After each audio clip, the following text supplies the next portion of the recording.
Hey, everybody, welcome back to another episode of Tina's Arena.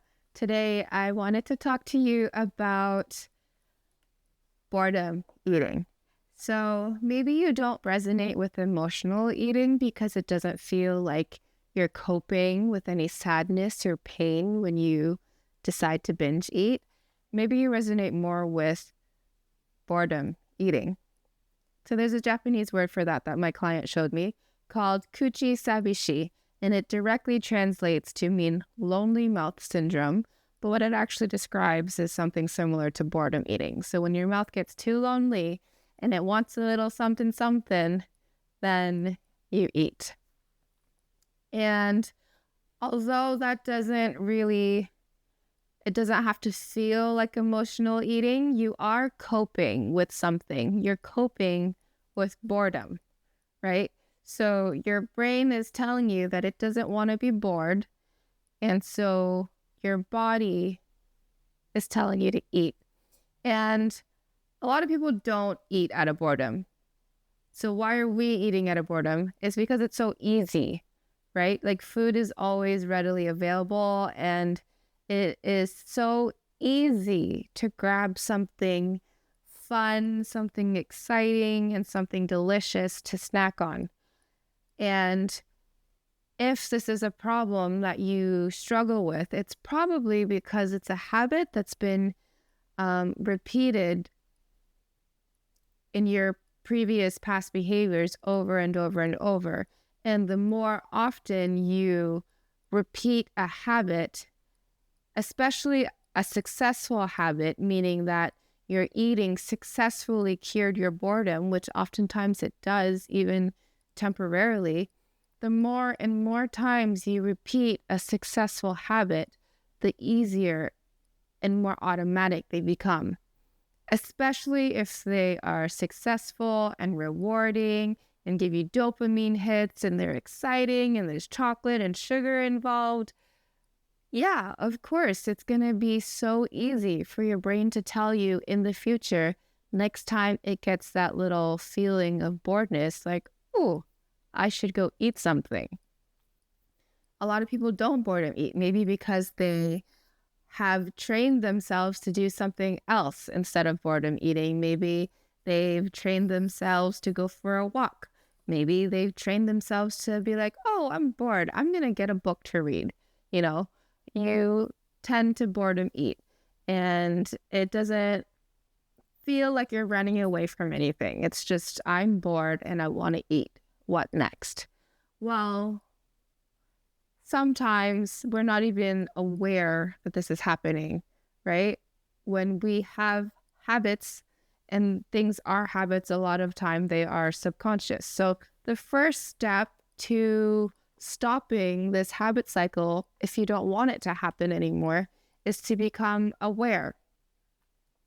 And if you are boredom eating, maybe you're not aware of what's happening, but as soon as you notice, and as soon as you are present to what you're doing, then stop.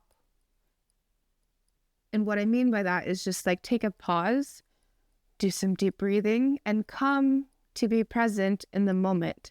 And maybe describe the moment, describe what you're feeling, describe what is happening, really understand what's happening in the moment here.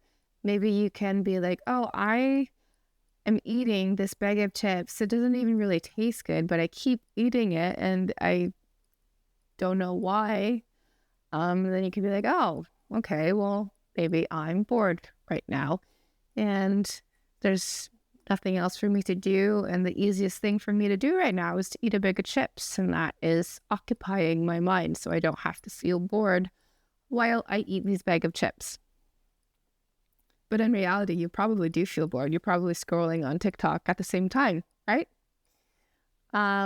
So as soon as you are aware of what's happening, you take the pause. And if you're able to take the pause, then you're able to choose the next step. Do you want to continue to eat these chips, or do you want to stop and do something else? And the more that you can stop and choose to do something else, and the more you will slowly start to undo this habit that you've built into yourself. And the quicker that you realize what you're doing, the quicker it will be for you to change your habit. So the key to it all is to slow down. You have to slow down to speed up. So when you are bored, instead of automatically reaching for food, can you slow down and decide what it is that you want to do next? Don't automatically turn to food, but can you decide to do something else? And of course, I'm not saying that turning to food is always a bad thing. That's not my message at all. Like, I love food, but it does become problematic when you don't know how to deal with boredom in any other way except to eat. I can say that is a true statement. Of course, sometimes it's fine, but it is not fine if it is happening every single day. And actually, in general, it's probably not fine if you're not able to sit in boredom at all. Boredom is an uncomfortable feeling for a lot of people, probably. But the more that you are able to sit in your discomfort, then the less that you have to cope with it. Or like the less that you have to cope in order to change your feeling state. And the only way that I've really been able to come to terms with like boredom and uncomfortable feelings is to just continue to experience them and actually push myself into more challenging situations so that I experience these feelings even more. And I do that because the more that I experience these feelings, the more that I teach myself that these feelings are normal and that they do not mean that I am in danger, and I do not have to change my feeling state. I can stay bored and be fine. So that is probably the most challenging thing that you could do when you feel bored and you want to eat. Can you just sit there and stay bored? I think that's very uncomfortable for a lot of people. But that's what meditating is. Meditating is sitting still and watching your feelings of discomfort or even feelings of joy, acknowledging them and then letting them go because you don't have to hold on to them. You can just accept it as it is and then let it go. And that is a practice of meditation, which is a completely different topic from where this started, but I think it ties in. So yeah, that is boredom eating. And if you struggle with that, if you have any questions about anything that I've just said, please reach out to me. I am at www.tinasarena.com. That's www.tinasarena.com. And from there, you can get a link to my Instagram, which is where I'm most active, probably every day, multiple times a day.